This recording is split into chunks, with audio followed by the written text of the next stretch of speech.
The invitation had been on my desk for 3 days, annoying me with its creamy paper and gold embossing.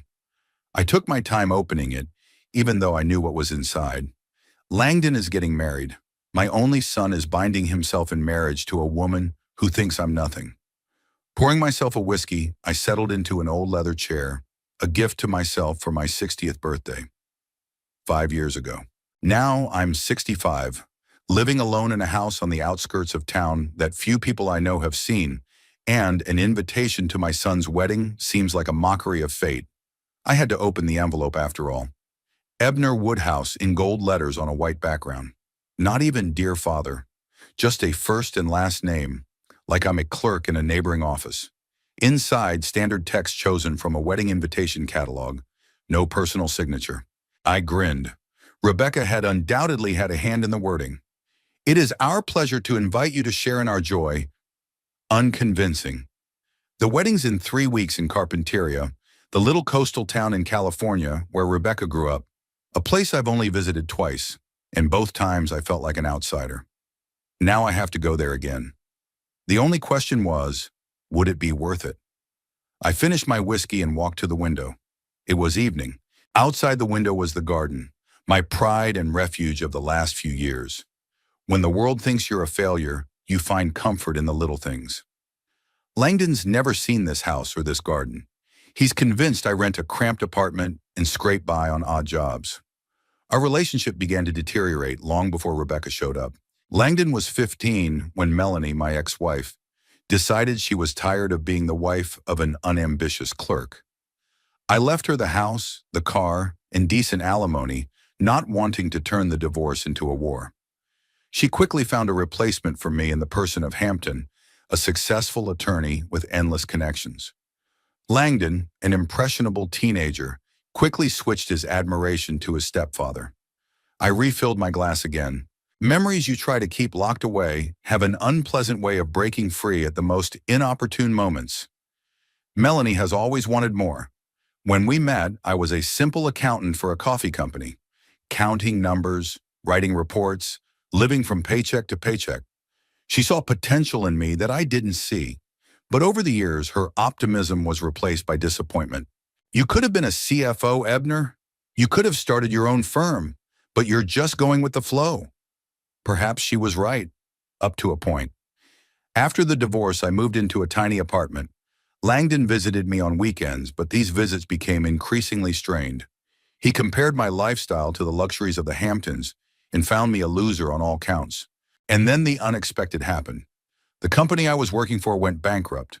At the time, it seemed like a disaster. But looking back, I realized it was the best thing that could have happened to me. Thanks to the severance package and the connections I had made over the years, I was able to enter a new business. Carlton Hedges, one of the suppliers of rare coffees, suggested a partnership. He had the coffee knowledge, I had the numbers and industry contacts. We started small, importing small batches of exclusive varieties for high-end cafes. But gradually the business grew. By the end of the first year, we had made a small profit. By the end of the third, we opened a representative office in Seattle. Now, nearly 20 years later, Breeze Coffee is a respected player in the premium coffee market.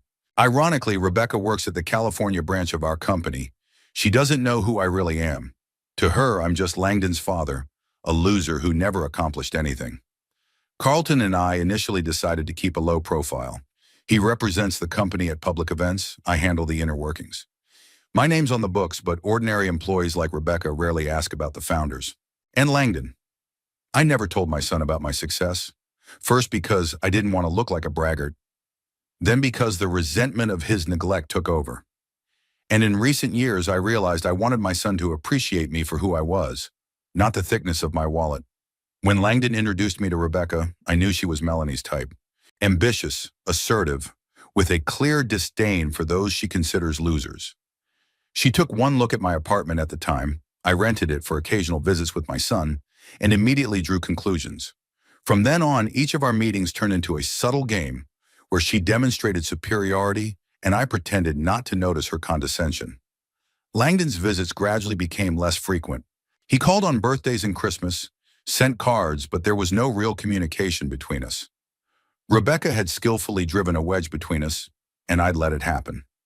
I walked back to the chair and picked up the invitation.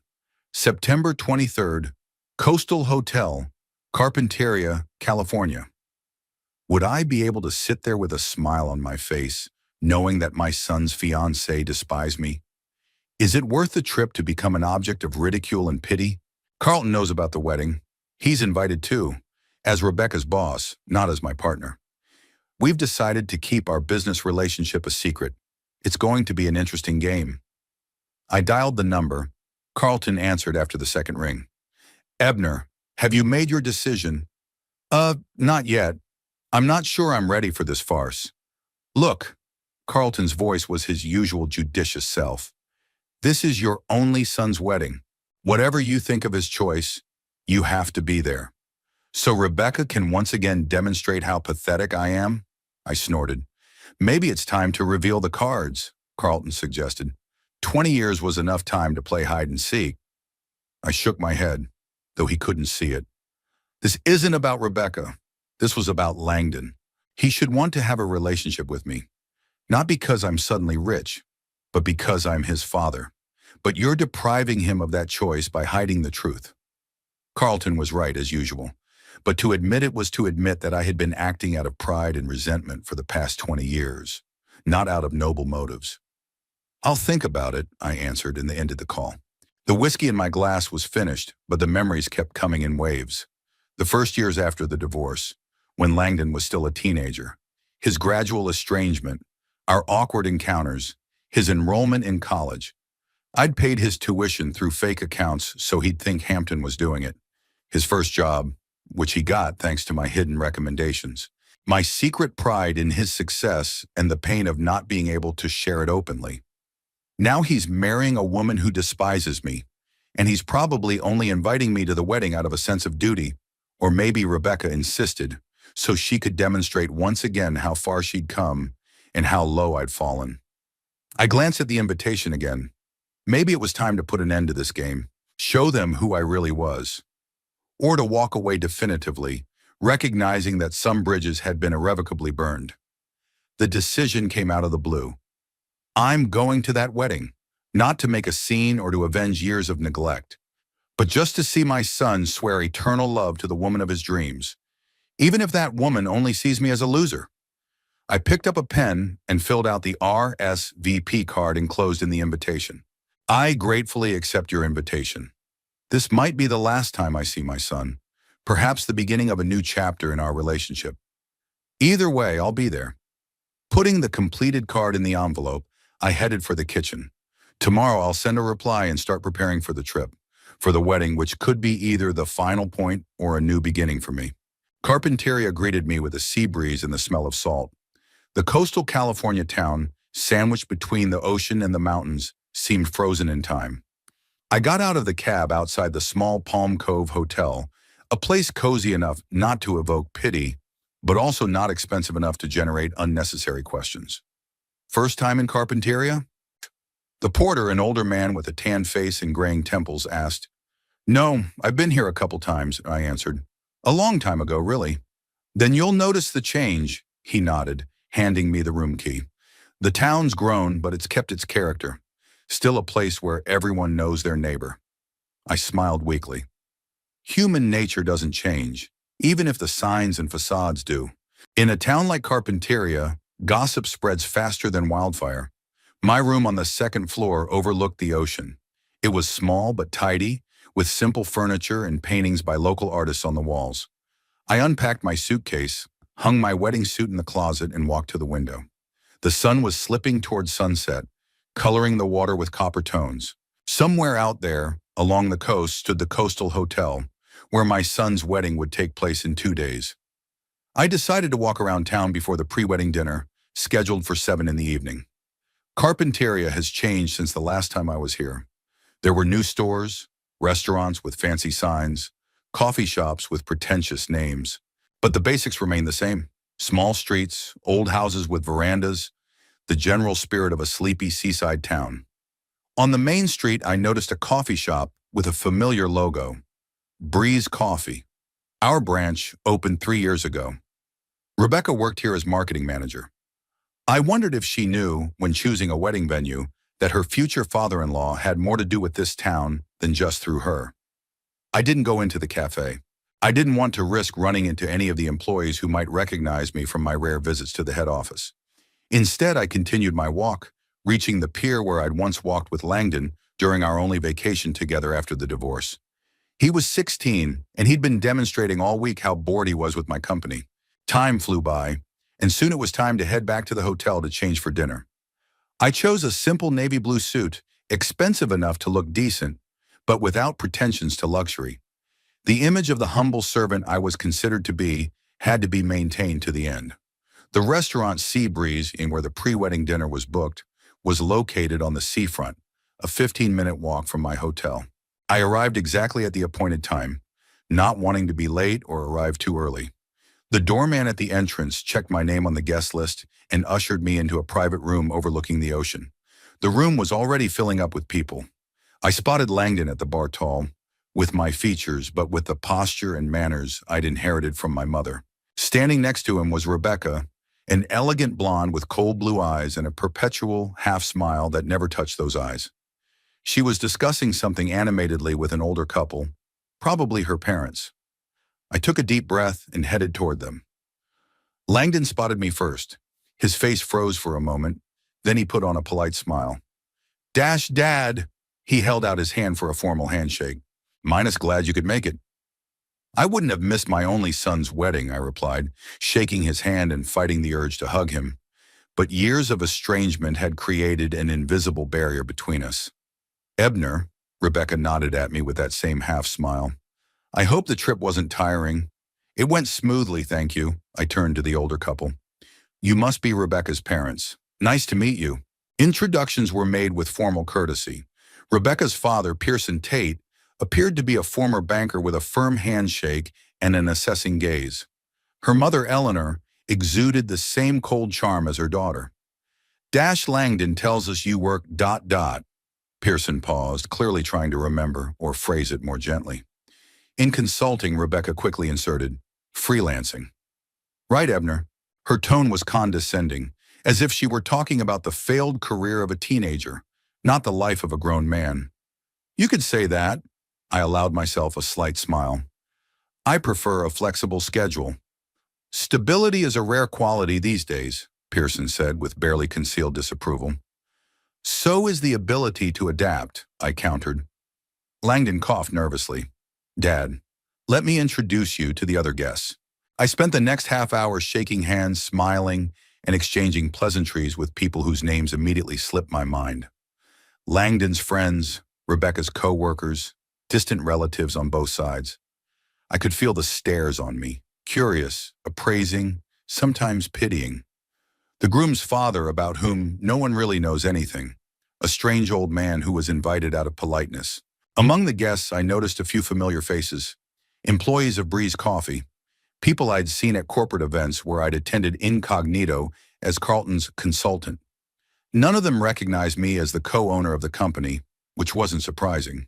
I was rarely in the office and kept a low profile. I was contemplating the irony of the situation when I heard a familiar voice, Ebner Woodhouse. I don't believe it. As I turned around, I saw Fielding Price, my old friend and one of the few people who knew the truth about my situation.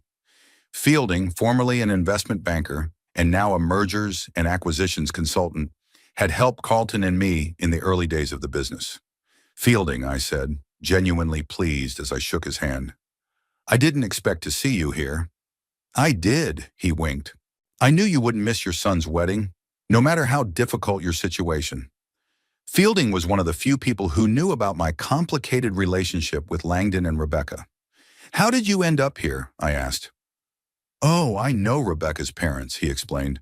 Pearson and I were on the board of directors of a bank in Santa Barbara together years ago.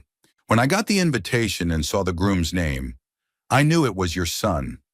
I decided to come to lend moral support to an old friend. I was touched by his gesture, though I didn't show it. Appreciate it, Fielding.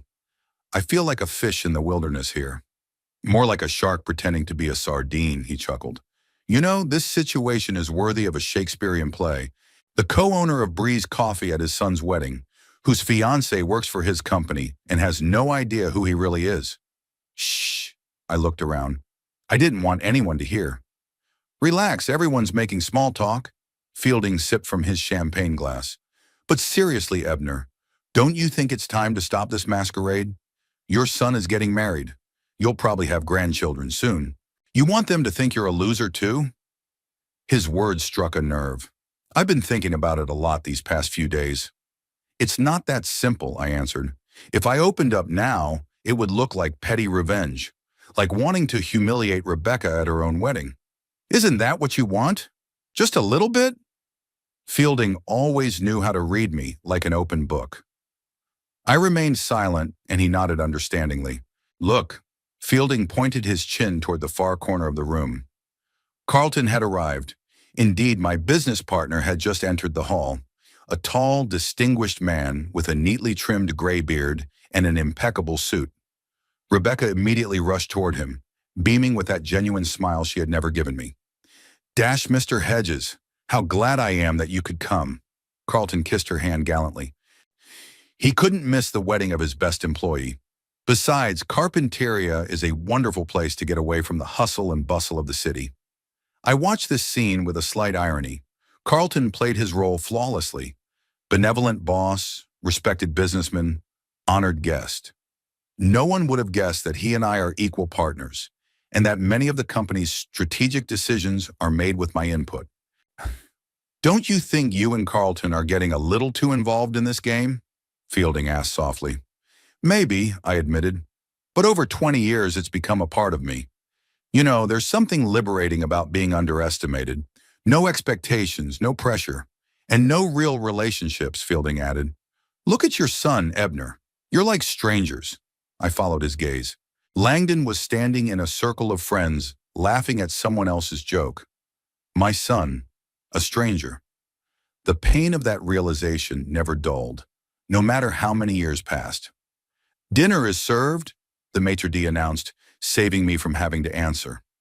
The guests began to move toward the long table, arranged in a U. I found my cart at the far end, next to Rebecca's elderly aunt and some distant cousin of Langdon's, as far as possible from the center where the bride and groom and their parents were seated. Fielding, noticing this, shook his head. "If you want, I can switch seats with you," he offered. I was seated closer to the center as an old family friend. "No need," I grinned. "Let things take their course." Dinner was held in an atmosphere of forced cheerfulness. Toasts were replaced by jokes by reminiscences. Rebecca shone, Langdon looked happy. No one asked me to make a toast. Another little humiliation I swallowed in silence. Carlton, seated not far from the young ones, held himself with his usual dignity. At one point our gazes met, and he gave me a barely perceptible nod. Our silent code, which meant that he appreciated the situation and understood my feelings. After dessert, the guests began to move around the room, forming interest groups. I noticed that many of Rebecca's co-workers were gathered around Carlton, discussing the latest company news. She herself was standing nearby, clearly proud of her proximity to her boss. "Dash, Mr. Hedges, can you tell me how the opening of the Portland branch is going?" she asked loudly enough to be heard. "It's going according to plan," Carlton replied. "Although I have to admit, without your help with marketing strategy, we'd be going slower." Rebecca glowed at the compliment. I knew that her suggestions were mediocre, and Carlton and I had seriously reworked them, but for the good of the company, he was keeping up her enthusiasm. "Dad," Langdon suddenly appeared beside me. "Are you all right? You barely spoke at dinner." His voice was a mixture of obligatory politeness and mild irritation, a tone he'd used with me for the past few years. "It's all right, son," I replied. "Just enjoying the evening. Your fiancée is doing a fine job as hostess." "Yes, Rebecca knows how to organize an event," he said, a note of pride in his voice. "She wants everything to be perfect, including the seating arrangements." I couldn't resist a slight quip. Langdon blushed slightly. "It's not her decision. It just happened." We both knew it wasn't true, but I didn't insist. "Don't worry, son. I understand my place." He looked at me with mild surprise, as if he expected a more acute reaction. "Look, Dad, I know we haven't been very close in recent years, but I'm glad you're here. I really am." Was it sincerity or a learned phrase? I could no longer discern any real emotion in my son. I'm glad to be here too, Langdon, and I wish you happiness in whatever path you choose. Our conversation was interrupted by Rebecca's sonorous voice. Darling, come here, mister. Hedges is talking about the new coffee plantation in Colombia. Langdon apologized and left to join his fiancée. I was left alone, watching my son join a group of people discussing a business I had created, but considered an outsider. Fielding materialized beside me again, holding out a glass of whiskey. Here, you need it more than I do. I gratefully accepted the drink. You know, said Fielding, looking at the group around Carlton, I'd give a lot to see their faces when they find out the truth. If they find out, I corrected. When, Ebner? When, not if.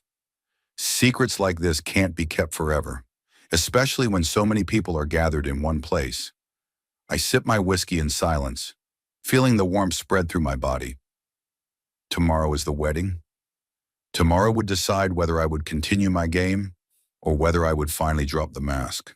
In the meantime, I just watched my son and his fiancée, my partner playing the role of the big boss, and the guests, unaware that there was a ghost among them, a man they saw but didn't notice. The evening was slowly coming to an end. The guests began to leave, wishing the young people happiness and promising to see them tomorrow at the ceremony. I was about to leave too, when Fielding put his hand on my shoulder. Don't go yet. Let's go have another drink. I think we both need it. The morning of the wedding day was surprisingly clear for September. The sun was slowly rising over the ocean, coloring the sky a soft pink. I stood at the window of my hotel room, watching the city awaken. Somewhere out there, at the coastal hotel, my son was preparing for the most important day of his life, without me by his side. Last night's pre-wedding dinner left a bitter residue. Langdon's coldness, Rebecca's condescension, the curious stares of the guests, all of it had only reinforced my decision. Tonight I would put an end to this farce, not for revenge, but for the truth that had remained hidden for too long. I carefully dressed in a gray suit, bought especially for the occasion. Not too expensive, so as not to be out of character, but elegant enough for the father of the groom. As I tied the tie, I remembered teaching Langdon how to do it before his first school dance. He was 14, and he was still letting me be a father. There was a knock on the door. When I opened it, I saw Fielding with 2 glasses of coffee. Figured you'd need some reinforcements before the battle, he said, holding out one of the glasses to me. Breeze coffee, by the way. Your own blend. Thanks, I let him in and took a sip. A familiar flavor that Carlton and I had been developing for months. How did you know what room I was staying in? I'm a banker, Ebner. A former banker, he corrected with a chuckle. Getting information is part of the profession. Fielding sat in a chair by the window, eyeing me with an appraising gaze. You look too decent for an unemployed loser. Rebecca will be disappointed. I smiled involuntarily. After dinner last night, Fielding and I sat in the hotel bar, and I told him about my plans. Do you think I'm doing the right thing? I asked, sitting down on the edge of the bed. Fielding thought for a moment. You know, in finance, there is a concept called the moment of truth, the point at which all the cards are laid on the table and it becomes clear who wins and who loses. You're having that moment today. Whether it's right or wrong is up to you. But remember, once the cards are revealed, the game cannot be replayed. I nodded. Fielding was right, as always. Today would change everything, and there was no turning back. It's time to go, I said, finishing my coffee. I didn't want to be late for my own son's wedding. The ceremony was to be held on the beach, in a specially equipped area of the coastal hotel. Fielding and I got there half an hour before the appointed time. The guests were already gathering, taking seats on white chairs arranged in rows on the sand. An archway decorated with flowers rose against the ocean. Everything looked immaculate. Rebecca had obviously spent a lot of time and money on the arrangements. I noticed Carlton chatting with the bride's parents. He was dressed in a dark blue suit and looked as personable as ever. When he noticed me, he gave a subtle nod, our usual way of greeting in public places. I was escorted to a seat in the 3rd row, not the first, where the closest relatives sat, but not the last either. Another little humiliation, which I swallowed in silence. Fielding sat next to me, though his seat was in another row. I'll keep you company, he whispered, I don't want to miss the show. The music heralded the beginning of the ceremony. Langdon appeared at the altar, nervously adjusting his bow tie. My son, so much like me at his age, but with his mother's proud posture. I felt a surge of pride, despite all our differences. The wedding march played and the guests rose. Rebecca walked down the aisle under her father's arm, wearing a white dress that must have cost a fortune. She was beautiful. There was no denying that. But in the line of her lips, in the cold gleam of her eyes, I saw the same calculation that Melanie had years before. The ceremony was short and touching. The exchange of vows, the rings, the first kiss as husband and wife. I watched it with mixed feelings. Joy for my son intertwined with the bitterness of realizing how much strangers we had become. After the ceremony, the guests moved to the hotel banquet room for the reception. The luxurious room overlooking the ocean was decorated in a nautical theme. White and blue colors, seashells, starfish. In the center was a long table for the newlyweds and their parents. My seat was at a separate table, along with Rebecca's distant relatives. Impressive, Fielding said, looking around. I wonder how much it cost. Rebecca's annual salary, I think, I replied, if not more. Which is what your company pays her, Fielding chuckled. Ironic. The waiters were serving champagne and hors d'oeuvres. I took a glass, but I didn't want to drink it. I wanted to keep a clear head for what was to come. Rebecca and Langdon went around the guests, accepting congratulations. As they approached us, I stood up. Congratulations to both of you, I said, trying to make my voice sound sincere. I wish you a long and happy life together. Thank you, Dad, Langdon replied, giving me a quick hug. A formality, nothing more. Yes, thank you, Ebner. Rebecca gave me her trademark half-smile. It's so nice of you to be able to come. It must have been difficult financially. I ignored the stiletto. No expense is excessive for a son's wedding. She raised an eyebrow slightly, clearly doubting that I could even afford the road to Carpinteria. Then they moved on to the next guests. Patience, Fielding whispered, seeing me clench my fists. Soon. The reception went on as usual. Toasts, music, dancing. I kept to the side, watching and waiting for the right moment. Carlton occasionally glanced in my direction, also realizing that the denouement was near. The moment came after the main part of the dinner, when the guests began to move freely around the room. Rebecca, surrounded by her colleagues from Breeze Coffee, saw Carlton approaching and brightened. Mr. Hedges, I hope you enjoyed the ceremony. Absolutely splendid, he replied with a gallant bow. And so did the bride. Rebecca bloomed at the compliment. You are too kind. Let me introduce you to Father Langdon. She gestured for me to come over to the group. Although you two already met yesterday. Ebner, this is Mr.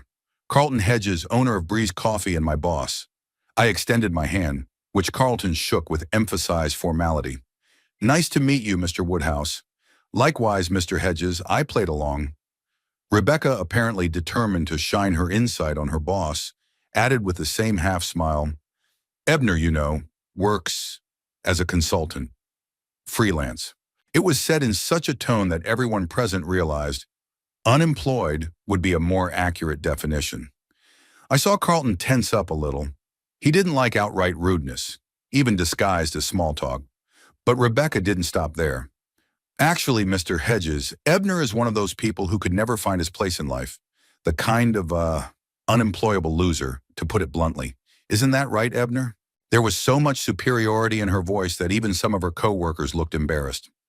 Langdon, standing nearby, turned slightly pale, but he didn't intervene, didn't defend his father.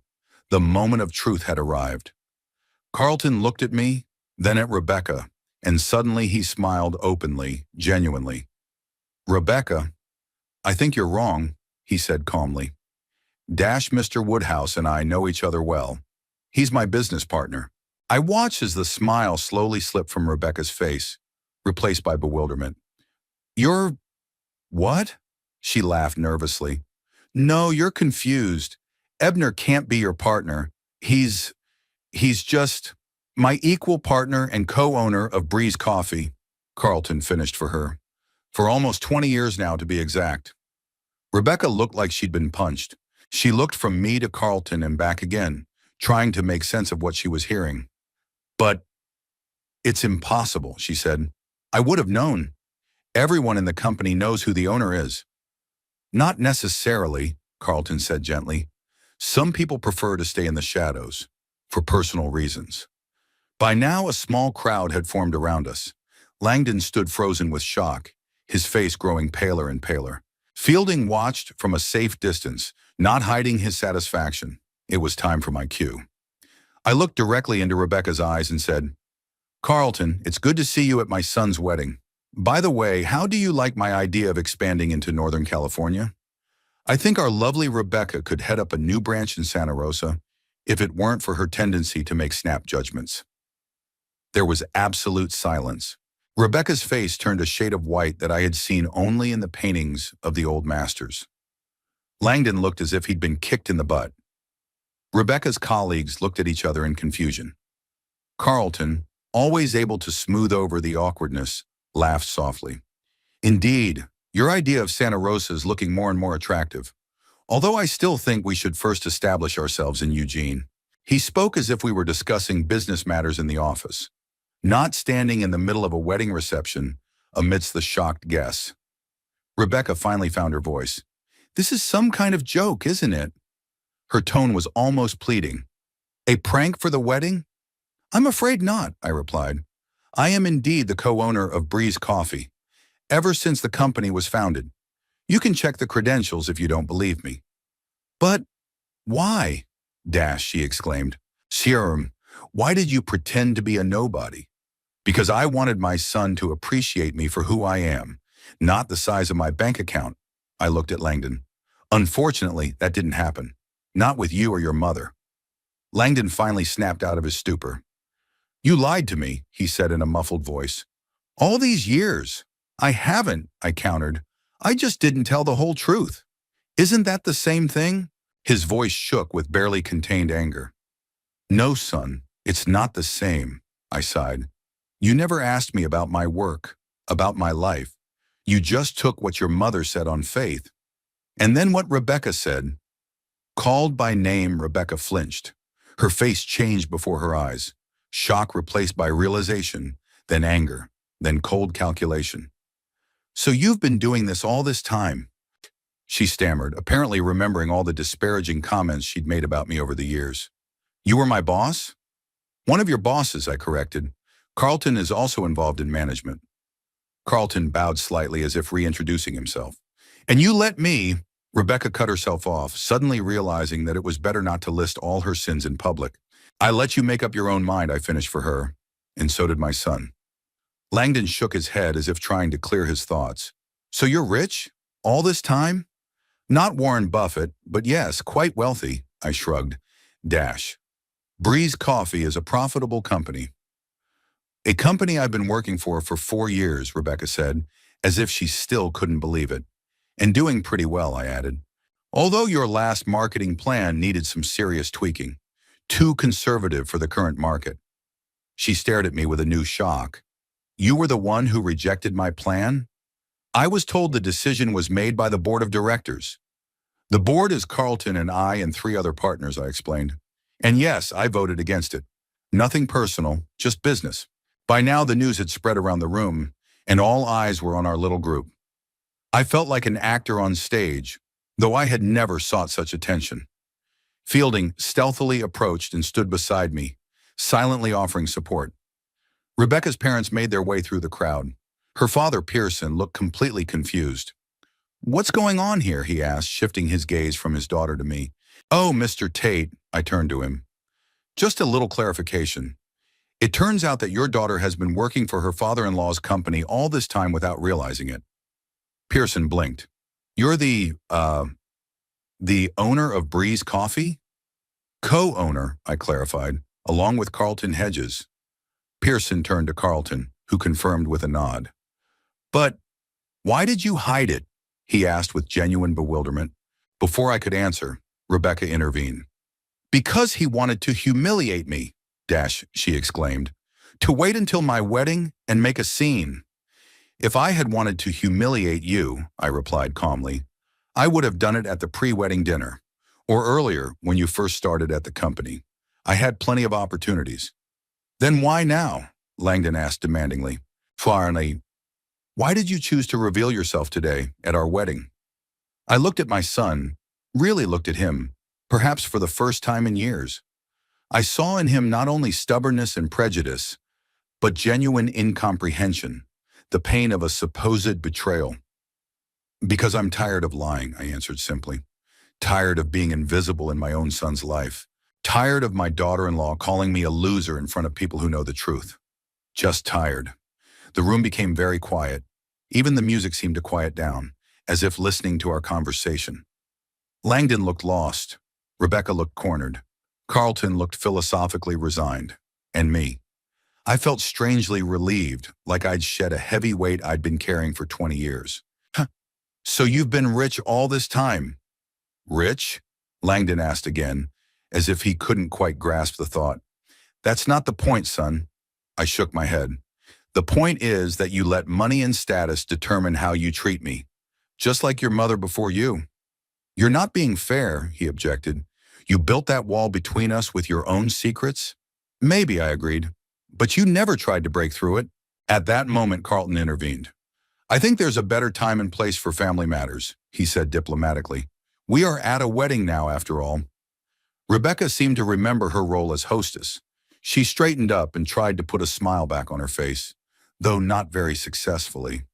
Of course, Mr. Hedges. You're absolutely right, she looked at me, her eyes a mixture of anger, confusion, and calculation. We'll discuss this later. In the family circle. I nodded, realizing that the moment of truth had passed. The cards had been dealt, and now we all had to live with the consequences.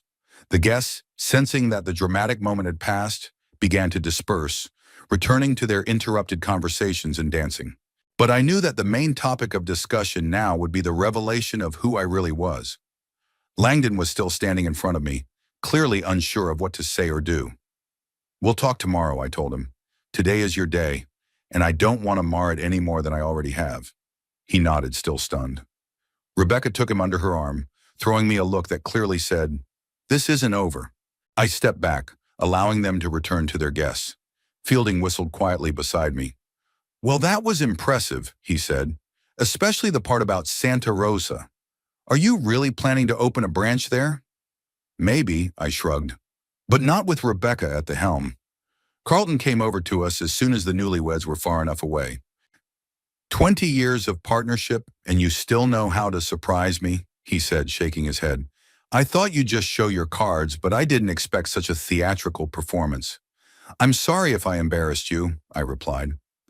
But when she called me an unemployed loser in front of you, I just couldn't help myself. I understand, Carlton put his hand on my shoulder, and frankly, it was long overdue. You've been living a double life for too long. I nodded, feeling a strange emptiness inside. The deed was done.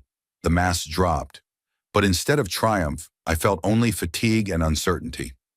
What now? Fielding asked, as if he had read my thoughts. Now? I looked at my son and his wife, surrounded by guests. Now we live with the consequences of our decisions. All of our decisions. Carlton nodded with understanding. The storm is yet to come, my friend. They will not forgive you easily. I know, I replied, but at least now everything is built on truth instead of lies. We stood in silence, watching the wedding reception continue. The music played, the guests danced, and life went on. But for me and my family, nothing would ever be the same again. The cards were revealed and the game entered a new, unpredictable phase. After the revelation, the wedding reception continued, but the atmosphere changed. As if an invisible wave passed through the hall, dividing the guests into groups. Those who discussed what had happened in whispers, and those who carefully pretended that nothing had happened. I retreated to the far corner of the room, watching the drama unfold from the sidelines. Rebecca quickly pulled herself together. I had to hand it to her.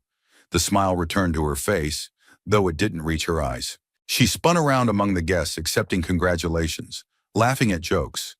But I noticed how, at times, her gaze rested on me, cold, calculating, re-evaluating. Langdon was holding himself with great difficulty. My son had never been able to hide his emotions, another trait inherited from me, not his mother. He smiled forcefully, responded inappropriately, and often touched his bow tie as if it were choking him.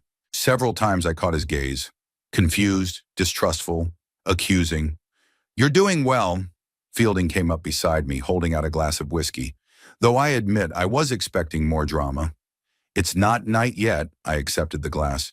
"This is just the beginning." "And yet," my friend shook his head, "it was worth waiting 20 years for a moment like this. Have you seen Rebecca's face? Priceless." I took a sip. The alcohol burned my throat, but it didn't bring the relief I'd expected. "Strange," I said thoughtfully. "I'd imagined this moment 100 times. I thought I'd feel, I don't know, satisfaction, triumph, but all I feel now is emptiness." Fielding looked at me carefully. "Revenge rarely brings the satisfaction one expects, especially when you've waited so long." "It's not revenge," I objected. "Forskerity. It's more like justice. Dash. Call it what you want," Fielding shrugged. "But the result is the same. You've destroyed the image of the world they lived in. Now they'll have to build a new one, and they don't know if there'll be room for you in it." His words hit something deep inside. Did I really want to mend my relationship with my son, or just to prove that I'd been right all these years? Perhaps both reasons were intertwined so closely that I couldn't separate them myself. At that moment, I noticed Carlton talking to a group of Breeze Coffee employees. They were casting glances in my direction now and then, clearly discussing the news of who I really was. I wonder how their attitude toward me will change now. Will those who previously didn't notice my existence be ingratiated? "Your stock seems to have risen," said Fielding, following my gaze. "Yesterday you were a nobody, and today you're the big boss." "Except I don't want to be the boss," I replied. "Not to them, not like this. I'd always preferred to stay in the shadows, doing strategy and finance, letting Carlton be the public face of the company. Now that role was being imposed on me, whether I wanted it or not. My attention was caught by movement at the main desk. Rebecca was having a heated discussion with Langdon, occasionally glancing in my direction. Their conversation was clearly not pleasant. She was gesticulating too violently for a bride on her wedding day, and he was just frowning, staring at the floor. "First family quarrel?" Fielding suggested. "Not a good start for a marriage. It's better to let them know the truth about each other right away," I said. "The later the disappointment occurs, the more painful it will be." "Speaking from experience." I nodded, remembering my marriage to Melanie. We were in love, young and naive. She saw potential in me that I didn't see in myself. And when she realized that potential wasn't being realized as quickly as she would have liked, the disappointment was too much for both of us. I hope things work out better for them," I said quietly, surprised at the sincerity of the words. "Even after everything she said about you?" Fielding raised an eyebrow. "She's just ambitious and looking out for her own interests," I shrugged. "That's not a crime. Besides, she makes Langdon happy, or did until today." Fielding shook his head. "You're an amazing man, Ebner. After all the humiliation, you're still capable of generosity." Before I could answer, Pearson Tate, Rebecca's father, was coming toward us.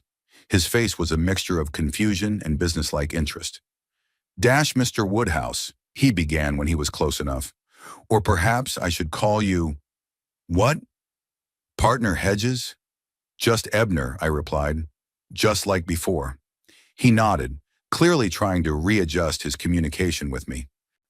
"I have to admit, your, revelation came as a shock to all of us, especially Rebecca." "I can imagine." I kept my tone neutral. "I hope it doesn't ruin the party." "Oh, she'll be fine," Pearson said with a wave of his hand. "My daughter is always quick to adapt to new circumstances. It's one of her strongest qualities." There was pride in his voice, and I thought that perhaps he'd instilled in Rebecca the hard-nosed, calculating nature that reminded me so much of Melanie. "But I was wondering," Pearson continued, lowering his voice, "is it true that you're considering expanding into Santa Rosa?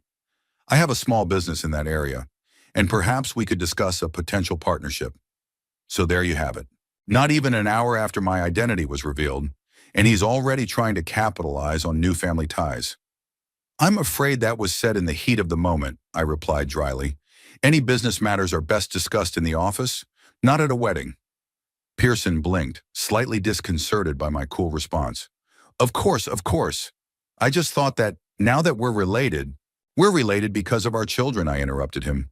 That doesn't automatically give us business privileges. Fielding coughed, hiding a chuckle. Pearson straightened, clearly hurt. Of course, I apologize for the inconvenience. He withdrew, leaving Fielding and me to watch the reception continue. Now, do you see why I kept it a secret? I asked. Oh, once people know you have money and influence, their attitudes change. I couldn't agree more. Fielding nodded. Although in Rebecca's case, the opposite happened. She looked down on you while she thought you were a nobody. Now she's going to have to reevaluate her position. I looked at my sister-in-law again. She was now standing next to Carlton, radiating charm. Her posture, her smile, her gestures, everything said she was trying to repair the damage done to her career. Smart girl.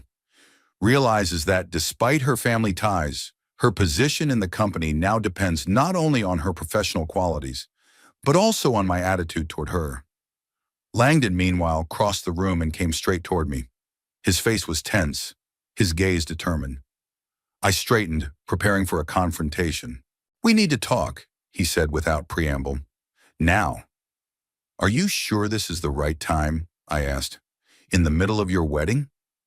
You chose the time and place for your revelations, he countered. It's not for me to judge you.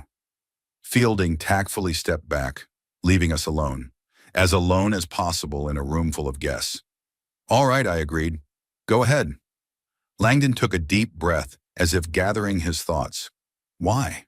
He asked simply. Why all this? 20 years of pretense, of lies? For what? I wondered. How to explain the motives that had formed years ago and over time had transformed so much that I didn't always understand them myself. At first it was a simple decision, I began. After my divorce from your mother, I felt like a failure. When Carlton and I started the business, I didn't want to publicize it until I was sure of success. I didn't want to fail again in front of everyone. Langdon listened attentively, not interrupting. Then when things were going well, I realized that I liked the anonymity. No one expected anything special from me, didn't ask for money, didn't try to use me. I could concentrate on my work and not be distracted by social conventions. What about me? Langdon asked. Why didn't you tell me? I looked at my son, a grown man, but with the eyes of a hurt child. At first you were too young to keep such a secret. Then you started to drift away. Prefer your stepfather's company, ashamed of me. By the time you were old enough, there was a chasm between us. And yes, I wanted you to appreciate me for who I am, not my bank account. But you didn't give me that chance, Langdon objected bitterly. You decided for me how I would react. You didn't trust me. There was a truth in his words that I didn't want to admit. Perhaps you're right, I agreed.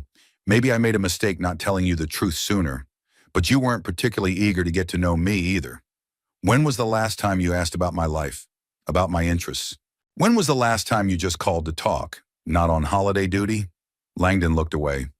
My words had hurt him. I thought I knew you, he said quietly. Thought you were just stuck. Couldn't recover from the divorce. Couldn't find yourself. My mom always said, your mother, I couldn't hold back a bitter chuckle. Melanie was always good at creating the narrative she wanted. What else did she say about me? That you turned down opportunities, that you lacked ambition, that you preferred to go with the flow instead of paddling towards your goals. Familiar accusations. I heard them from her often enough during our marriage. And you believed her without question? Langdon shrugged, suddenly looking very young. She was my mother, and you never refuted what she said. We fell silent. All around us, the party continued. Music was playing. People were dancing, laughing, eating and drinking. But for the two of us, it was as if time had stopped. You know, I finally said, maybe she was right about something. When we were married, I did go with the flow. I didn't see any reason to change. I was happy with what I had. It wasn't until after the divorce, when I lost everything, that I found the strength to start from scratch. Ironically, she left me because she thought I was a loser, and that's what made me succeed. Langdon smiled weakly. She still doesn't know? Unless you told her. No, he shook his head. I thought I knew the truth, that I had nothing to tell. Silence again. I could see Rebecca watching us from a distance, her face worried. She's probably afraid I'm turning my son against her. What now? Langdon asked. What happens next? That's a good question. I didn't know the answer myself. It's up to you, I said. And on Rebecca. I revealed my cards. Now it's your turn. She's furious, Langdon said. She thinks you deliberately humiliated her in front of her coworkers and boss. What do you think? He hesitated. I think you could have chosen a different time and place, but I also understand why you didn't. After what she said, so he did realize how dismissive Rebecca was of me. It was unexpected. I'm sorry about what happened, I said sincerely. I didn't want to ruin your wedding. But when she called me an unemployed loser right in front of Carlton, that was the last straw.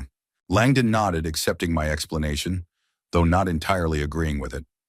She'd have to get used to the idea that her father-in-law was part owner of the company where she worked. If she keeps working there, I pointed out. His gaze flickered to me. Are you going to fire her? No, I shook my head. It's her decision, but things have gotten complicated. It's not going to be easy for her to carry on as normal. She can handle it, Langdon sounded confident. Rebecca's strong. She'll adapt, just like her father said. I wonder how quickly she'll adapt her attitude toward me. And will that adaptation be genuine or just a well-played role? Our conversation was interrupted by a waiter with a tray of champagne. We both took a glass each, more out of politeness than out of a desire to drink. To new beginnings, I proposed a toast. Langdon smiled weakly. To the truth, however uncomfortable it might be. We drank. For the first time in years, I felt a glimmer of real connection with my son. I should get back to my guests, he said, setting the empty glass on the tray of a passing waiter. Rebecca must be worried. I nodded, realizing that the moment of candor had come to an end. Of course. Go on. We'll talk more. Later. Langdon left, and I was alone, watching the festivities that went on despite my revelation. The guests were dancing, drinking, having fun. Life went on as usual. Fielding reappeared beside me, as if materializing out of thin air. How was the conversation? He asked. Better than I expected, I admitted. At least he listened to me. That's progress, Fielding nodded. You know, Ebner, maybe something good will come out of all this. Maybe the truth really is liberating. I looked at my son, who was now standing next to Rebecca, his arm around her waist. She was smiling at her guests, but her posture was tense.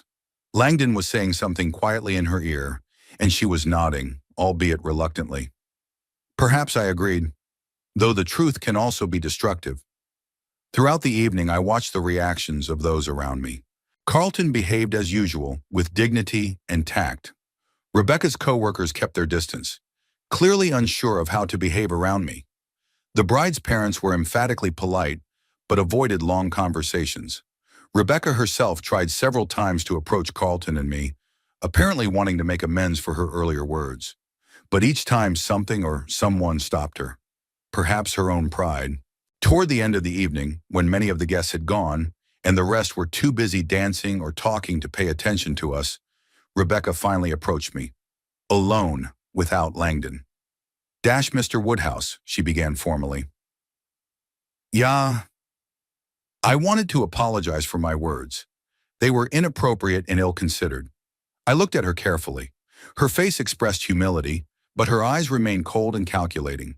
Summary, are you apologizing because you really regret what you said, or because you know who I am now? She flinched slightly at the directness of the question. Yeah, she stammered. It's complicated. At least honestly, I nodded. Well, I accept your apology, whatever your motives. After all, we're family now. And co-workers, she added cautiously. Ah, that was it. It was the work that was bothering her. Yes, that too, I agreed. Although I had to admit the situation was a little unusual. I hope it won't affect my position in the company, she said bluntly. I value my work and put a lot of effort into it. I know, I replied, and I assure you, no one is going to fire you because of a personal relationship. Your work will be judged on its quality, just as it has been in the past. She visibly relaxed. Thank you. I appreciate that.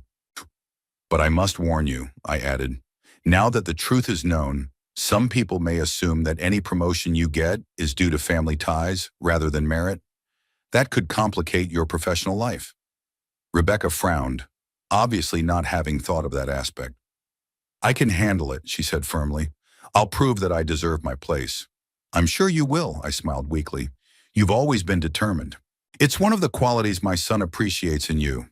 We both knew that wasn't the only thing that attracted Langdon.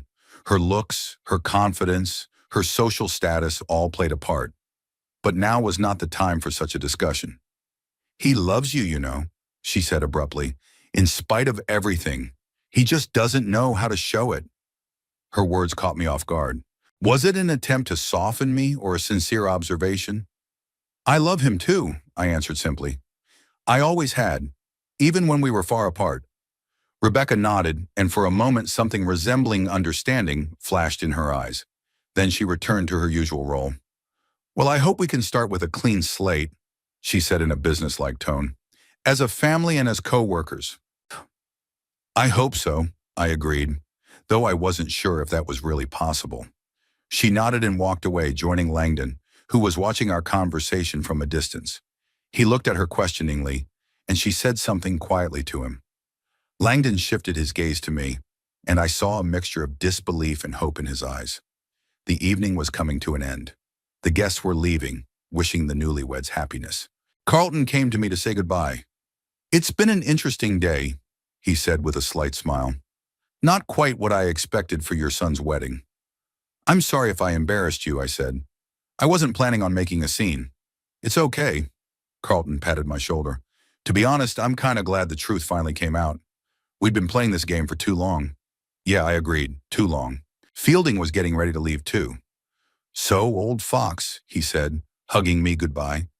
How does it feel after the exposure, I wondered. Strange, empty, like I dropped a heavy weight, but I didn't know what to make of the sudden lightness. It'll pass, he assured me. Soon you'll get used to being yourself. I was alone in the nearly empty hall. Langdon and Rebecca were saying goodbye to the last of the guests at the exit. Soon they would be leaving on their wedding trip 2 weeks in Hawaii, a gift from the bride's parents. I looked at my son and his wife and reflected on how strange life had turned out. For 20 years I had hidden the truth, thinking I was protecting myself and my loved ones. But in the end, I had only alienated them. Was it my fault? Or was it just the price one pays for success? Loneliness at the top. Langdon and I have to talk tomorrow. A real talk, without innuendo or pretense. I didn't know what would come of it. Could we overcome the years of estrangement, or would the truth only deepen the gulf between us? I stepped out onto the terrace. The night ocean rumbled below, waves crashing against the rocks. A cool breeze ruffled my hair. For the first time in years, I felt real. No masks, no pretenses. Just myself, Ebner Woodhouse, with my strengths and weaknesses, my successes and mistakes. The moment of triumph I had waited so long for did not bring the satisfaction I had expected.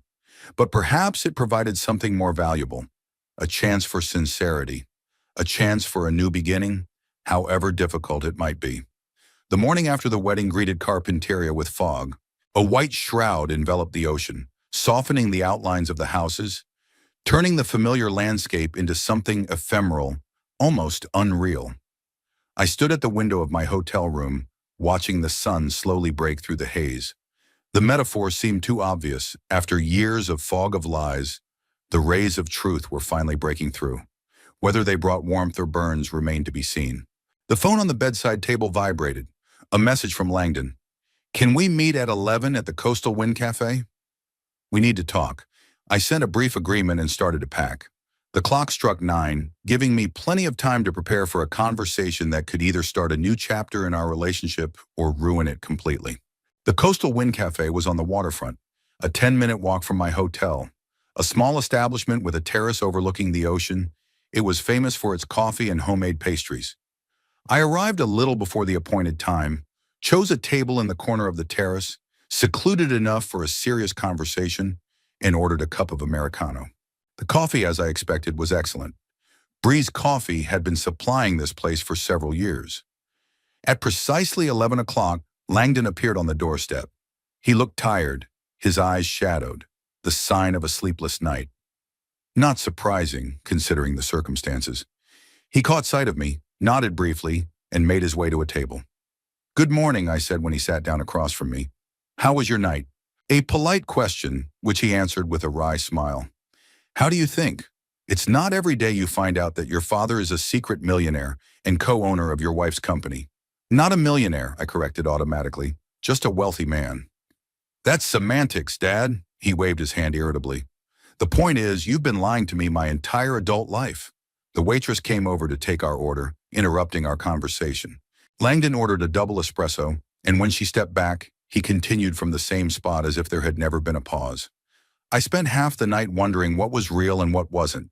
My whole life was suddenly built on lies. "The apartment you rented when I visited you?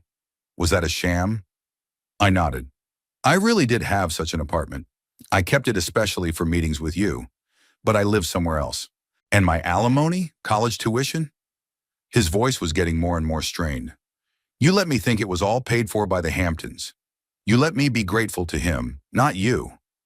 "I paid for your tuition through the trust fund," I admitted, "but I didn't do it for gratitude." "Then what was it for?" He stepped forward. "Explain it to me, because I really don't understand. Why hide your success from your own son?" The waitress brought his espresso. Langdon took a sip, keeping his gaze on me, waiting for an answer. I sighed. How could I explain decisions I'd made years ago? Decisions based on emotions that had transformed over time, intertwined with new motives to form a complex tangle that I couldn't always untangle myself. "After the divorce, I was broken," I began. "Not so much because of your mother leaving, but because of the realization that for her, our marriage was a business deal that didn't pay off. I hadn't justified the investment." Langdon hummed, but didn't interrupt me. "When the partnership with Carlton began, I didn't want to publicize my success until I was sure we wouldn't fail. And then," I paused, searching for words. "Then I noticed how your attitude toward me changed. You started comparing me to the Hamptons and finding me unworthy. The older you got, the more distant you became." "Because I thought you were stuck in life," Langdon exclaimed. "That you'd given up, given up, given up trying." "Exactly," I nodded. "You valued Hampton for his money and status. I wanted you to appreciate me for who I am." Langdon leaned back in his chair, his eyes dark with anger. "And that's manipulation, Dad. You created a situation where I couldn't win. If I had continued to communicate with you, you would have said, 'See, my son loves me despite his poverty.' And when I became distant, which I did, you would say, 'See, he only values money and status.' You trapped me." His words were like a blow under the breath. I never looked at the situation that way. "I didn't mean to create a trap," I said quietly. "I just wanted to make sure you didn't love me for money. What about trust?" He leaned forward, lowering his voice so as not to attract the attention of neighboring tables. "You didn't trust me. Thought I was too shallow, too materialistic to love you for nothing." "That's not—" "No, that's exactly what it is," he interrupted. "You judged me without even giving me a chance. Created a test I didn't even know I had. And when I failed it, because damn it, I didn't have all the information, used it as confirmation of his theory. He was right, and that was the most painful thing to admit. Over the years, I'd convinced myself that I was acting out of noble motives, protecting my son from self-serving motives. But was I projecting my fears, born of my experience with Melanie, onto him? "You're right," I said after a long pause. "I was judging you by my fears. And that was unfair." Langdon blinked, clearly not expecting this admission. "Your mother," I continued, "left me when she realized I wouldn't become rich and successful as quickly as she'd hoped. She always valued status and material success above everything else. When you began to admire the Hamptons and their lifestyle, I saw her traits in you. And I was afraid you'd leave me too, if you didn't see the financial benefits." "I was 15, Langdon said quietly. "Of course I admired the expensive cars and the big house. What teenager wouldn't? But that doesn't mean I didn't love you." "I know," I sighed, "I do now. But back then I was too hurt to see things clearly. And then lying became a habit, a mask that was harder and harder to remove." We were silent. Langdon was staring out at the ocean, his profile so similar to mine as a young man, tense with restrained emotion. "You know what's ironic?" he finally said. Mom really did leave you for money. And then Hampton left her. For a younger model when she stopped being brilliant enough for his career. She still hasn't recovered from that blow. I didn't know that. Melanie always seems so, indestructible. I'm sorry, I said sincerely. Despite everything, I never wanted to hurt her. I know, he smiled weakly. That's one of the reasons I'm mad at you right now. You're a good man, Dad. You always have been. But you let resentment and fear rule your decisions, and we lost 20 years because of it. His words were like balm and poison at the same time, acknowledging my good qualities and condemning my mistakes. What about Rebecca, I asked, changing the subject. How is she? Langdon wrinkled his nose, furious, humiliated, confused, all at once. She'd been up all night, calling colleagues, trying to find out who knew what, trying to assess the damage to her reputation. I'm sorry about what happened, I said. I hadn't planned on making a scene at your wedding. But you did, his voice was hard again. And now we all have to live with the consequences. Rebecca is afraid that her career is ruined, that everyone will see her promotion as the result of family connections rather than merit. I already told her yesterday that I'm not going to interfere with her career, I replied, neither positively nor negatively. She will be judged on her work, as before. But everyone will know she's your sister-in-law, Langdon objected. That will inevitably affect perception. He was right. The situation has become more complicated for all of us. What do you plan to do? I asked. The wedding trip? We've postponed it, Langdon finished his espresso. Rebecca thought it was more important to stay here and deal with the situation at work than to go to Hawaii. It was wise of her. Rebecca has always been known for being practical. I could talk to Carlton, I suggested. Explain the situation. It might make sense to move her to another branch where her connection to me would be less obvious. She doesn't want any favors, Langdon replied sharply. Especially not from you.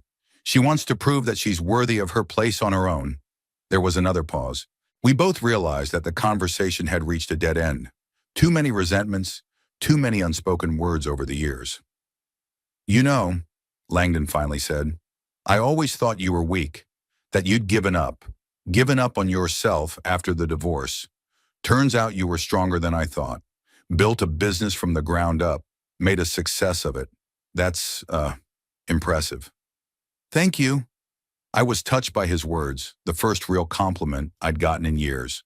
But I'm not as strong as you think I am. A strong man would have been honest from the start, wouldn't have let fear rule him. Maybe, he shrugged, but I haven't been honest either. With you, with myself. I let Mom and Hampton form my opinion of you instead of forming my own. We looked at each other, two people bound by blood, but separated by years of misunderstanding and unspoken feelings. Would we ever be able to bridge that chasm? What will happen next, I asked. With us, I mean. Langdon hesitated. I don't know, he answered honestly. Right now, I'm still angry with you. For lying, for manipulating me, for not trusting me enough to tell me the truth. But at the same time, you're my father, the only one I have. I'd like to start over, I said, if you're ready. I'm not sure it's possible to start over, he shook his head. Too much water has passed. But maybe we can try to move forward, slowly, day by day. It was more than I expected and less than I hoped, but it was a start. I'd like that, I agreed, day by day. Langdon nodded. Then, as if remembering something, he wrinkled his nose. There's another problem, he said. Mom. She still doesn't know about your situation. She doesn't need to know, I answered quickly. It's none of her business. But she will know, Langdon countered. Someone at the wedding will tell her. It's a small world. He was right. News travels fast, especially juicy news like this. Well, I shrugged. Let her find out. I have nothing to hide. Not anymore. She'll be furious, Langdon warned. She'll feel cheated, especially when she finds out that I've been getting financial support from you all this time, not from the Hamptons. Melanie's always been emotional, I said dryly. She'll get over it. Langdon smiled weakly. You know, sometimes I see her traits in you. The same stubbornness, the same pride. Maybe that's why you two couldn't get along. I never thought of it that way. But maybe he was right. Melanie and I were too similar in some ways, too different in others. And you don't see her traits in Rebecca? I asked before I could think. Langdon tensed. What do you mean? I'm sorry. I held up my hands in a conciliatory gesture. That was inappropriate. Forget it. But he wasn't going to back down. No, go ahead. Do you think Rebecca's like Mom? That she's self-serving too? I chose my words carefully. I think Rebecca, like your mother, is ambitious and driven. Those aren't bad qualities in and of themselves. But they can, overshadow other aspects of life. You don't even know her. Langdon's voice grew cold. You've seen her a few times and you've already made up your mind. You're right, I agreed. I don't really know her. And I was unfair to jump to conclusions. I'm sorry. Langdon nodded, accepting the apology, but the tension between us rose. I have to go, he said, glancing at his watch. Rebecca's waiting for me. She has a meeting with her colleagues at 1 o'clock. Of course, I nodded. Thanks for agreeing to meet. It, means a lot to me. He stood up and pulled out his wallet, but I stopped him. I'll pay for it. You're welcome. He hesitated a moment, then nodded. When are you leaving? I asked. From Carpinteria. Tomorrow, he answered. Rebecca wants to get back to the office as soon as possible to deal with the situation. And you? What do you want to do? He hesitated. I want my life back to normal, even though I realize that's impossible. Too much has changed. He turned around and headed for the exit. I looked after him, feeling the bitterness of missed opportunities. So many years wasted on games and masks. So much time we could have spent together, getting to know each other. The waitress brought the bill. I paid, leaving a generous tip, and walked out onto the promenade. The fog had cleared, and the sun was now shining brightly on the ocean, creating millions of sparkling highlights on the surface of the water. The world looked so clear, so crisp. If only human relationships could be as transparent. I decided to walk along the shore, mulling over our conversation. Langdon was right about a lot of things. I had indeed manipulated the situation, created tests he didn't realize he had, judged him on his own fears. And when he didn't live up to my expectations, I used that as proof that I was right. But was I completely wrong? Had he not shown a tendency to value material goods when he chose Hampton society over mine? Hadn't he chosen a woman for whom status and success came first? No, it was my projections again. I didn't know my son's real motives because I never really asked him about them. Never gave him a chance to explain his feelings, his decisions. I was too busy protecting my own ego, my old wounds, to see his pain. The phone vibrated in my pocket. A message from Carlton. Rebecca requested a meeting. 3 o'clock today at the office. Are you needed? I hesitated. Whatever Rebecca decided about her career, it should be her decision, not forced by my presence or absence. No, handle it yourself. I trust your judgment, I replied. Carlton sent a short understood and didn't write again. I continued my walk, pondering the future. What now? It is impossible to return to the old life. The masks are dropped, the secrets are revealed. But what will the new life be like? Will there be room for a relationship with my son? Will I ever be able to truly know him without the filter of resentment and distrust? The ocean waves lapped at the shore with a monotonous sound, reminding me of the inexorable passage of time. How much of it has already passed? How much is left? And how do I want to spend it? The beach was gradually filling up with people. Tourists, locals walking their dogs, children building sandcastles. Ordinary life that went on despite personal dramas. There was a comforting stability to it. I reached the end of the promenade and turned around to walk back. In the distance, I could see the waterfront hotel where the wedding had taken place yesterday, where my unmasking had taken place, where a new phase of my life began, whether it was for better or worse. Up ahead, I noticed a familiar figure. Fielding had also decided to take a walk along the ocean. When he saw me, he waved and headed toward me. How was your conversation with your son? He asked without preamble as we approached. Difficult, I answered honestly. A lot of blame, a lot of pain, on both sides. On one, which is to be expected, he nodded. 20 years of lies can't be undone in one conversation. I know, I sighed, but part of me hoped he'd understand. Forgive me. Stupid, right? Human, Fielding corrected me. We all want forgiveness for our mistakes, especially from those we love. We walk side by side, silently enjoying the sun and the sea breeze. "What now?" Fielding asked after a long pause. "What's your plan?" "I don't know," I admitted. "For the first time in a long time, I don't have a clear plan. For 20 years, I've lived a double life, and now that it's over, I feel lost." "Maybe it's for the best," Fielding said. "Sometimes you have to get lost to find a new path." Wise, as always. I nodded, mulling over his words. "Langdon said he wasn't sure if we could start over," I shared. "But he's willing to try, to move forward, day by day." "That's already progress," Fielding patted my shoulder. "More than many fathers and sons with years of hurt between them." "Yeah, I guess so," I agreed, though in my heart I hoped for more.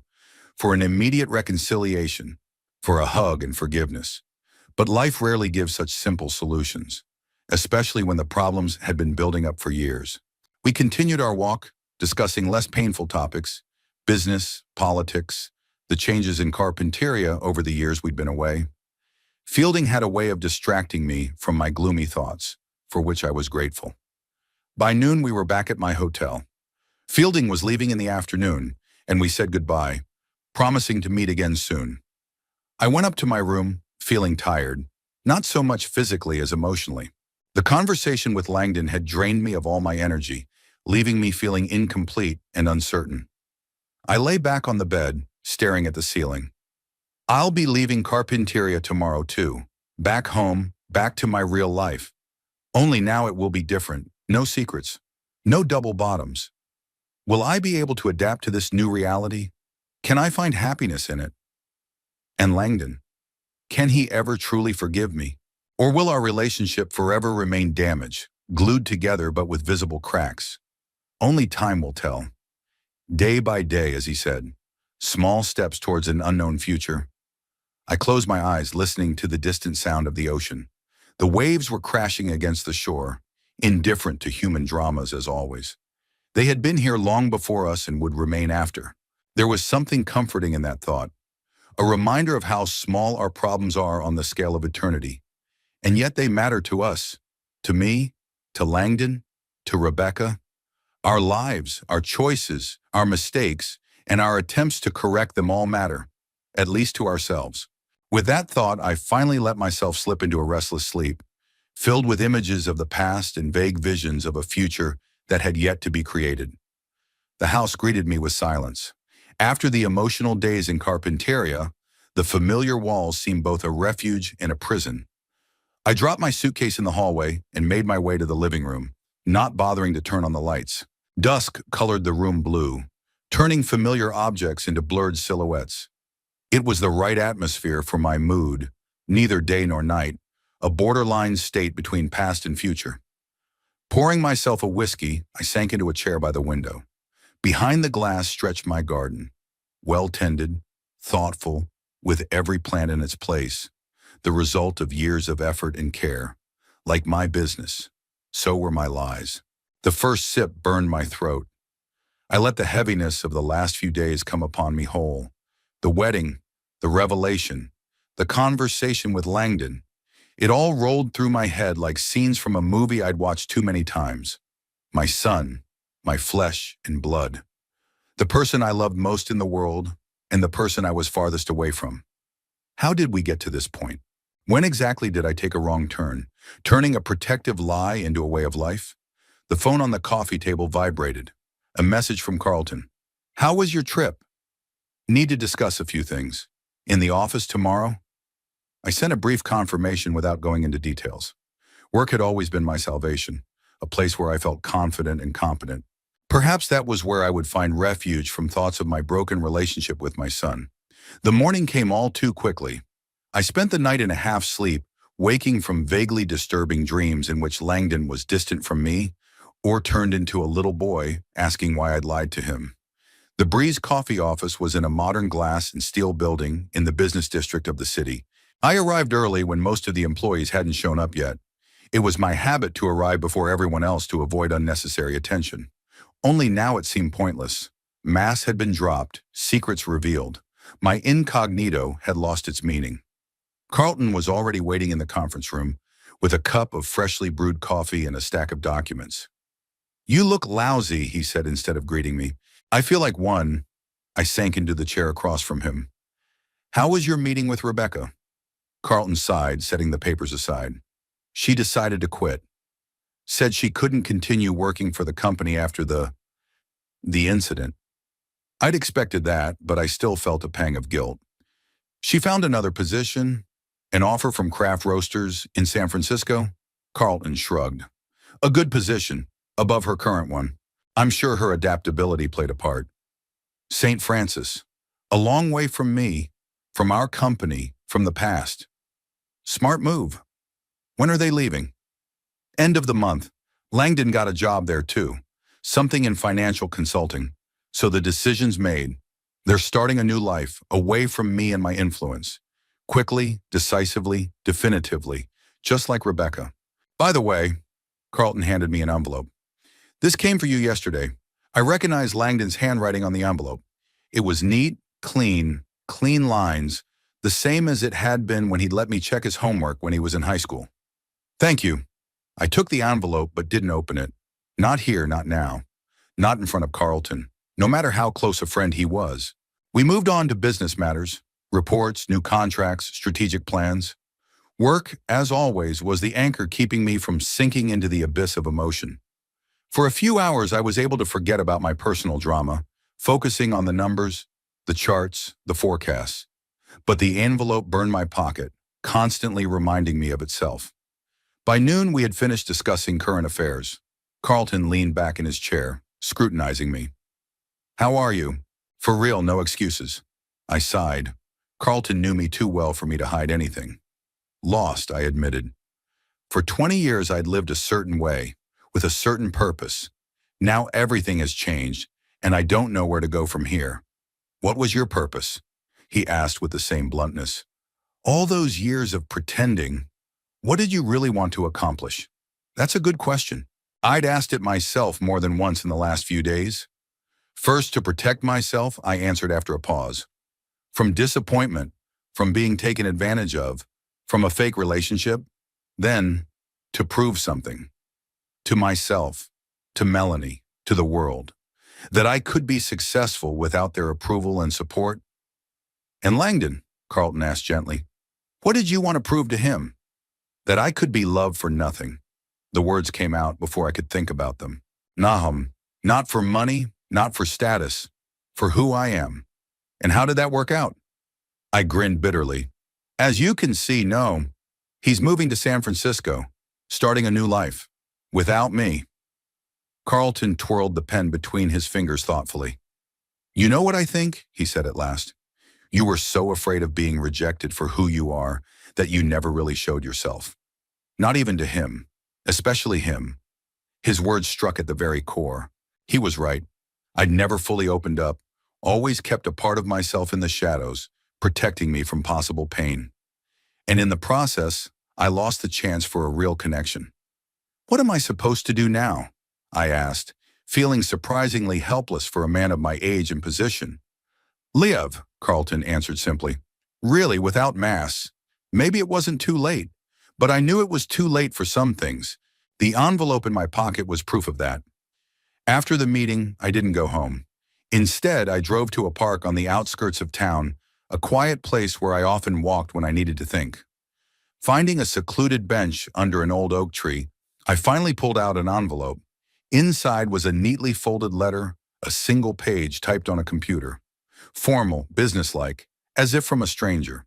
"Dear Ebner, after careful consideration of what happened at our wedding, in the conversation that followed, Rebecca and I have made the decision to start a new life in San Francisco. Both have received good job offers that we cannot ignore.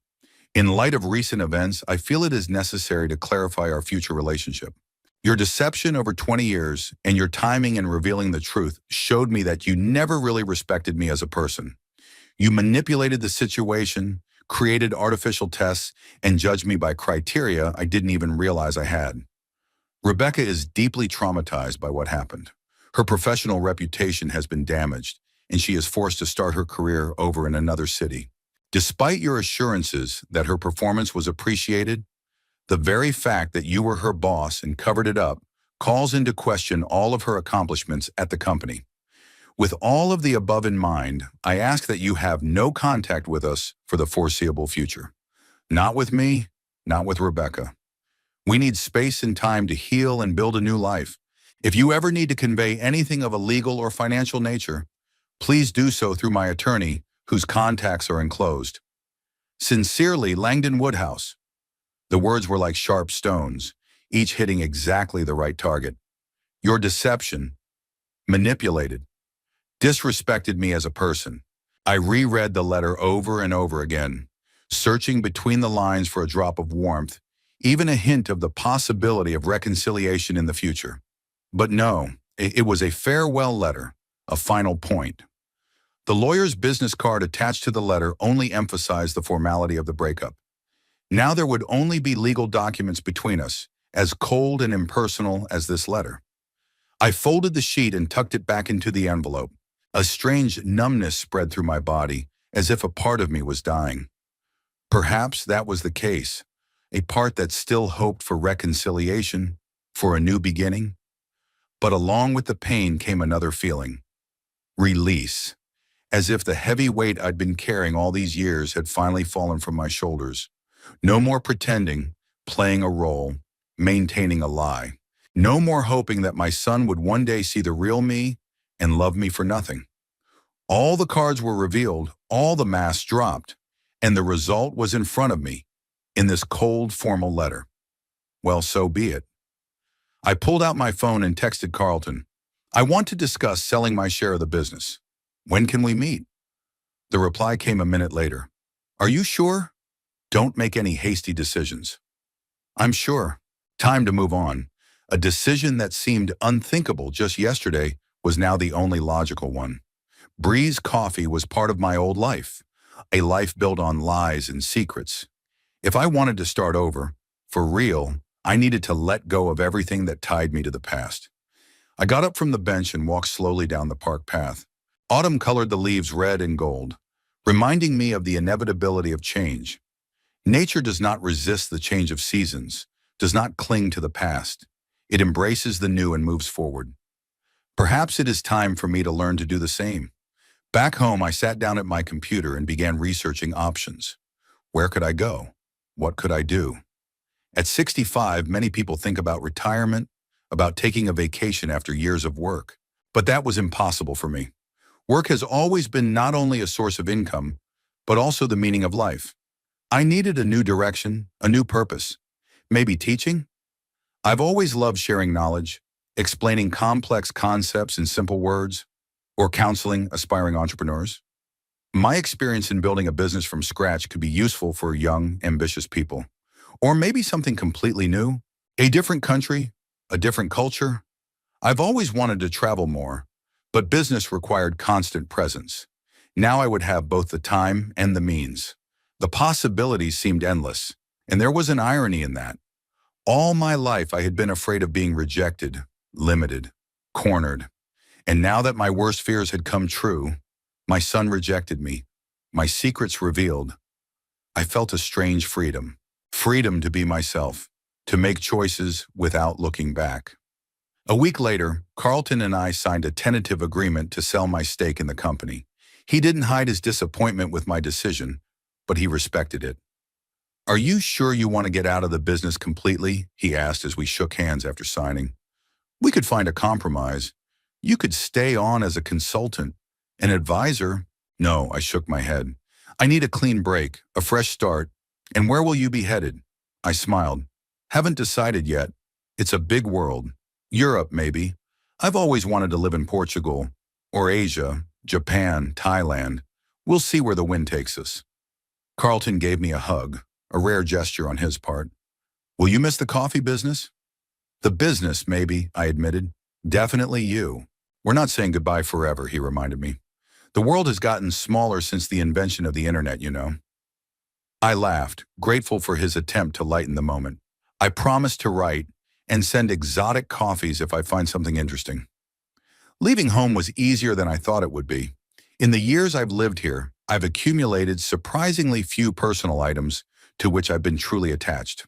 A few books, photographs, a couple of paintings that I bought because they said something to my heart. Everything else was just stuff. Replaceable, forgettable. I decided to leave the house to a realtor to find a buyer or tenant. Furniture, appliances, most of my clothes.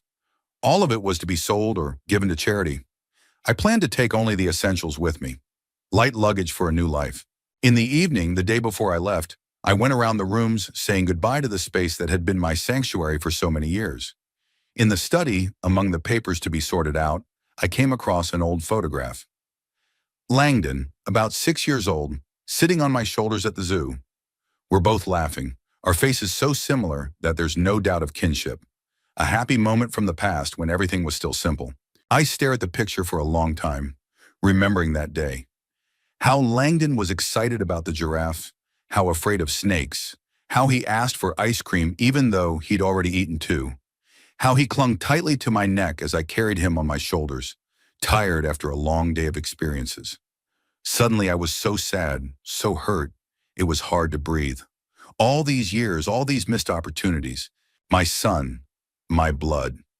Now a stranger asking for no contact with him. I didn't notice the tears running down my cheeks. Hot, salty, they fell on the glass of the picture frame, blurring the image. I cried for lost time, for broken relationships, for the boy I loved more than life and yet couldn't keep close. When the tears finally dried up, I felt a strange calmness. It was as if the grief I'd been holding back all these days had finally found its way out. I carefully wiped the photograph, put it in the box of things I was going to take with me, and closed the lid. I was leaving in the morning. A new life awaited me, unknown, unpredictable, but my own. Without lies, without pretense, without masks. I didn't know where this path would lead me, but I was ready to walk it with an open heart. My son had chosen his own road, and it led in the opposite direction. I had to honor his choice, as painful as it was. Some rifts truly cannot be healed. Some bridges are burned irrevocably. All I could do was accept that and move on. At dawn, I took one last look at the house that was no longer mine and got into a cab. The driver asked where to take me. To the airport, I replied. A one-way ticket was waiting for me there.